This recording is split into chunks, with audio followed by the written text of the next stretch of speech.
Selamat pagi, bertemu lagi di acara Rema Tuhan. Pada pagi hari ini saya akan membagikan renungan bagaimana kita harus hidup. Bapak Ibu sekalian, renungan kali ini kalau saudara baca di Alkitab saudara terambil dari Efesus 5 ayat 15 sampai 17. Alkitab jelas di sana dikatakan, karena itu perhatikan bagaimana kamu hidup. Jangan seperti orang bebal, tetapi biarlah kau menjadi orang bijak. Karena hari-hari ini adalah jahat. Nah, inti dari firman Tuhan kali ini adalah bagaimana kita hidup. Itu sangat penting sekali. Nah, Bapak Ibu sekalian, Alkitab itu menjelaskan gitu, bagaimana orang-orang kudusnya, bagaimana nabi-nabi Tuhan itu hidup. Dan yang saya suka dari Alkitab adalah yang ditulis itu bukan cuman yang enak-enak, yang baik-baik dari kehidupan orang-orang pilihan Tuhan itu, tidak.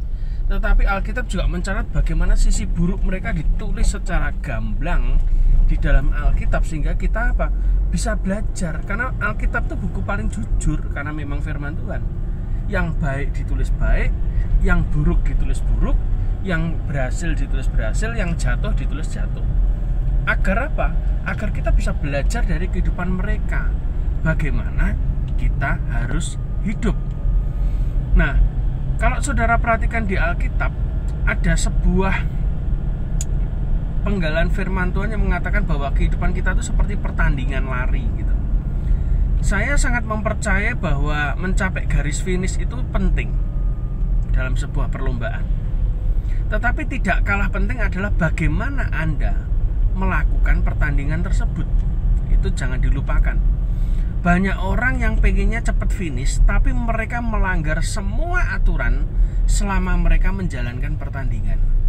Maka yang terjadi adalah sekalipun mereka mencapai garis finish, tetapi mereka tidak bisa menang karena terdiskualifikasi dalam pertandingan. Nah, Alkitab itu merupakan satu guidance buat kita supaya hidup kita itu berimbang. Anda tidak cuma untuk berhasil, tidak, tapi Tuhan itu melihat setiap detail bagaimana Anda menjalani kehidupan kita.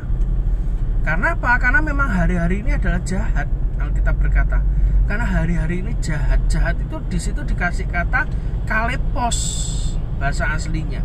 Nah, kalau saudara cek di Google, kata kalepos itu artinya apa sih, Pak? Kalepos itu artinya bukan jahat, tapi bahaya. Loh, kok bahaya? Iya, hari-hari ini tuh sangat bahaya sekali. Anak-anak saudara itu juga berbahaya loh kondisinya hari-hari ini di sekolah. Bahkan bukan di sekolah, di rumah pun juga berbahaya. Bahaya dari apa? Dari LGBT. Virus LGBT itu masuk di media-media sosial, ditampilkan di YouTube, di TikTok, muncul terus. Sehingga anak-anak saudara bisa melihat figur-figur yang selama ini tidak pernah dilihat di gereja. Itu mereka lihat di media sosial dan mereka bisa meniru. Perhatikan aja sekarang anak-anak muda, kalau saya pergi ke mall gitu, maaf ya, contoh, saya masuk ke gerai busana yang mahal gitu dengan istri, saya masuk, di situ ada pelayan perempuan, ada pelayan pria.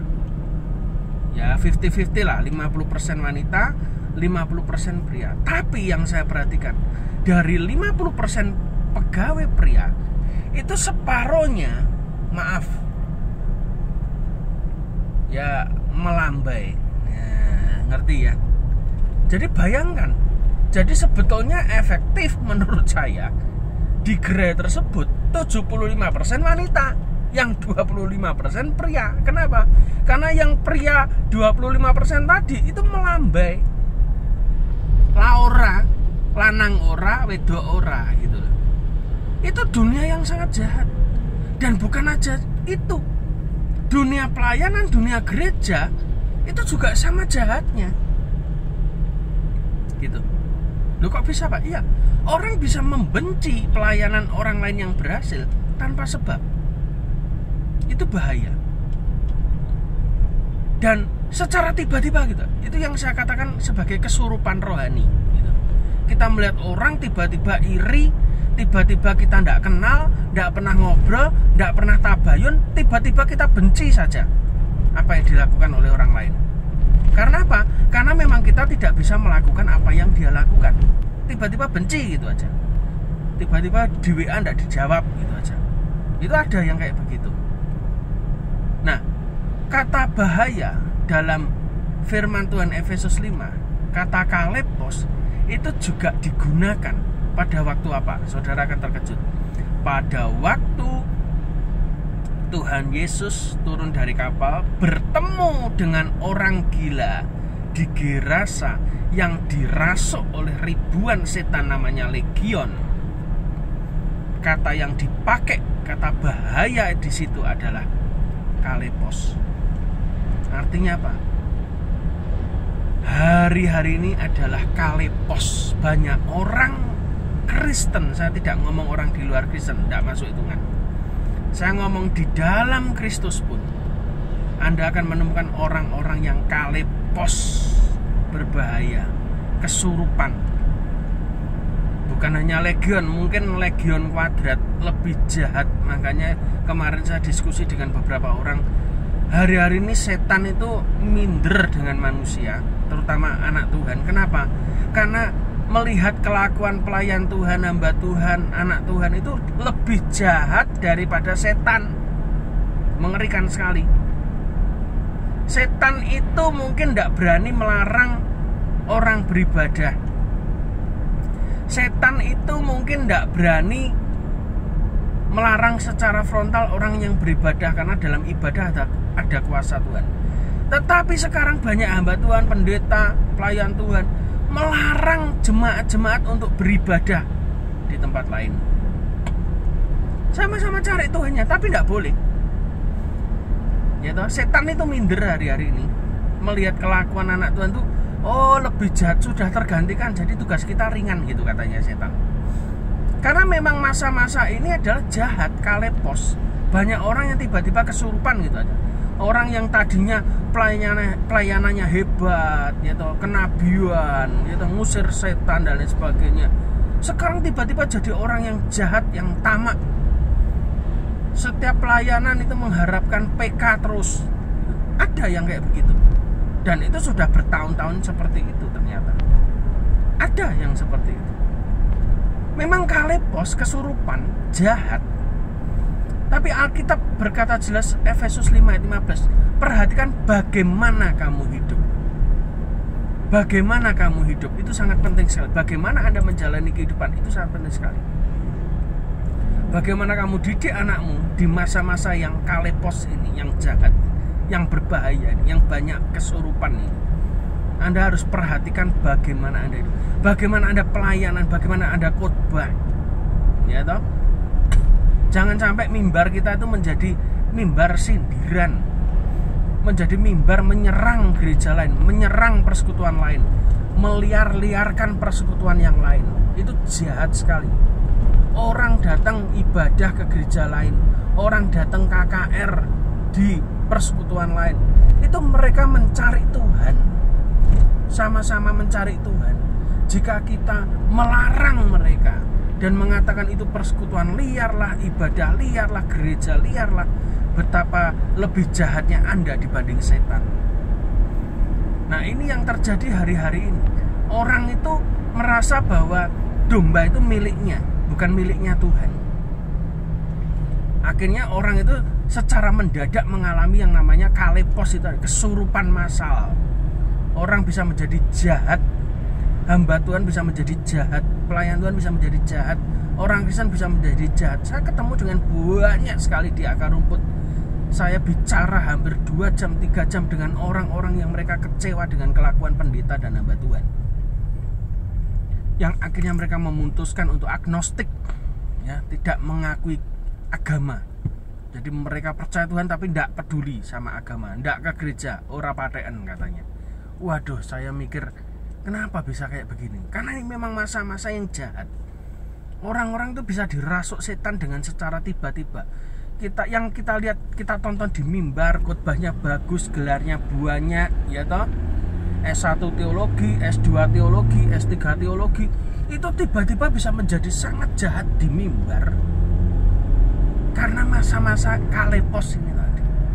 Karena itu ayo sama-sama kita koreksi. Alkitab juga mengatakan kita ini harus memperhatikan cawan yang bagian dalam, bukan luarnya toh. Dalamnya itu diperhatikan.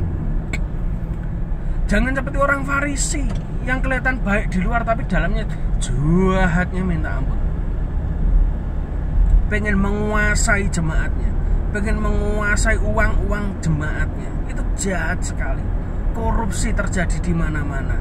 Markup pembelian alat-alat gereja terjadi dan dilakukan oleh oknum-oknum hamba Tuhan. Itu terjadi, saya dengar semua. Jadi kita belajar untuk memperangi roh-roh seperti ini. Dengan cara apa? Bagaimana kita hidup, harus hidup benar.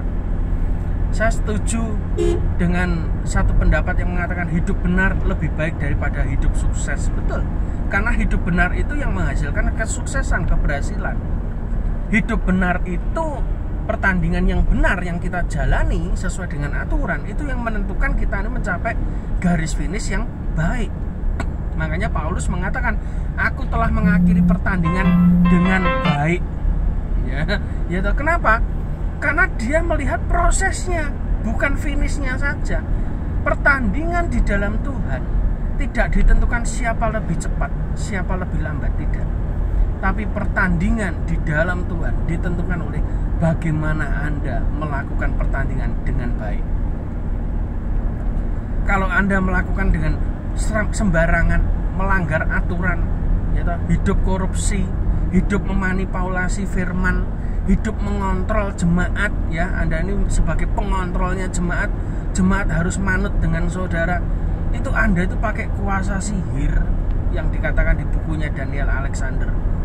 Praktek sihir dalam gereja. Pengancaman kepada jemaat, menakut-nakuti jemaat, ya toh. Kalau tidak bayar per bulan bangkrut, harus tunduk otoritas, harus begini, manut dengan gembala. Itu ditawakan, jadi saudara mengontrol kehidupan jemaat sehingga jemaat itu kalau lihat hamba Tuhannya itu salah, hidupnya salah, berzina, korupsi dan lain sebagainya, itu tetap tunduk sampai tidak berani. Itu praktek sihir dalam gereja. Itu ada di bukunya Daniel Alexander, saudara baca. Hamba Tuhan yang luar biasa, ya. Itu adalah jahat. Memang hari-hari ini akan Anda temukan yang jahat itu bukan di luar gereja saja. Di dalam gereja akan banyak oknum-oknum hamba Tuhan jahat-jahatnya minta ampun. Karena ini masa-masa yang jahat, masa-masa kesurupan di mana setan itu secara frontal. Karena apa? Karena dia tahu bahwa Tuhan datang tidak akan lama lagi. Tetapi kita anak Tuhan, kadang kita tidak sadar, kita dirasuk setan, ya toh, sehingga kita menjadi jahat, kita jadi pembenci saudara seiman. Kita tidak mau kolaborasi dengan gereja lain, kita tidak mau kolaborasi dengan persekutuan doa yang lain, kita tidak mau kolaborasi dengan anak Tuhan yang lain. Kita eksklusif, kita merasa diri kita paling baik, paling benar. Itu adalah ciri di mana kita sudah masuk pada masa kalipos, masa yang bahaya, hari yang jahat itu. Jangan sampai kita menjadi bagian dari orang-orang yang kesurupan. Caranya bagaimana? Kembali lagi, perhatikan bagaimana kamu hidup. Kalau hidupmu sudah melenceng, kembali ke firman Tuhan. Kalau hidupmu mulai tidak benar, koreksi diri. Kalau kamu lihat jemaatmu protol pindah gereja lain, jangan salahkan gereja lain, salahkan khotbah-khotbahmu dulu itu loh. Perhatikan bagaimana kamu berkhotbah. Kamu khotbahnya benar atau tidak? Atau khotbahmu cuma ngamplengi jemaatmu tok, nyindiri jemaatmu tok, ngongkoni jemaatmu tok. Tapi kamu tidak pernah besuk jemaatmu, kamu tidak pernah ngerti problem, masalah yang dialami oleh jemaatmu. Kamu tidak mau lihat itu. Makanya banyak jemaat-jemaat yang pindah gereja. Karena apa? Memang rumput tetangga lebih hijau, lebih seger, firmannya lebih baik, firmannya lebih oke, hamba Tuhan yang didatangkan juga lebih oke. Jangan marah. Tapi kita harus belajar mengoreksi diri kita. Apakah khotbah-khotbah kita ini sesuai dengan kehendak Tuhan atau tidak sih? Atau khotbah-khotbah kita ini selama ini betul-betul mengenyangkan jemaat atau malah membuat rohani mereka kering? Itu perlu dikoreksi juga. Jangan nyalah. Kadang kita nih jadi hamba Tuhan, kita lihat jemaat kita pindah ke sana ke sini, kita nih memarahi gereja-gereja istilahnya yang menampung mereka. Salah. Hamba Tuhan di gereja lain juga khotbah ya khotbah sesuai dengan yang Roh Kudus arahkan. Jangan sampai. Caranya bagaimana? Ya perhatikan bagaimana kamu berkhotbah. Apakah khotbahmu menarik? Apakah khotbahmu menjawab kebutuhan jemaatmu? Apakah khotbahmu relevan dengan kehidupan nyata? Atau cuma ngawang surga neraka saja? Anda perhatikan itu, sehingga Anda bisa ngerti bahwa setiap firman-firman yang Anda sampaikan itu berasal dari Allah, dan itu menjawab kebutuhan jemaat. Itu. Jadi jangan membenci karena jemaatmu pindah ke gereja lain lalu Anda membenci hamba Tuhannya. Tidak selesai-selesai. Pendeta serang pendeta, pendeta benci pendeta, hamba Tuhan kepahitan dengan hamba Tuhan yang lain. Itu bukan zamannya lagi. Dan saya sampai heran dan kaget adalah ketika ada hamba Tuhan jatuh, maka hamba Tuhan yang lain itu nyukur nih. Itu saya dengar dengan telinga sendiri. Ini telinga saya masih 2. Saya sempat dengar itu, kaget saya. Ternyata memang kalepos, masa kalepos, hamba Tuhan jahatnya minta ampun. Ya, kita belajar hari-hari ini. Ayo sama-sama perhatikan hidup kita, perhatikan pengajaran kita, perhatikan apa yang kita kerjakan. Jangan seperti orang bebal, tapi harus seperti orang arif. Kenapa? Kita memasuki masa-masa kalepos, bahaya, jahat. Jangan sampai kita menjadi bagian dari si jahat.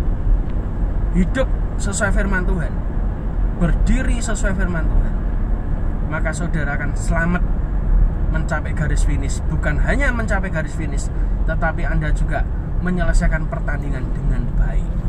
Tuhan Yesus memberkati.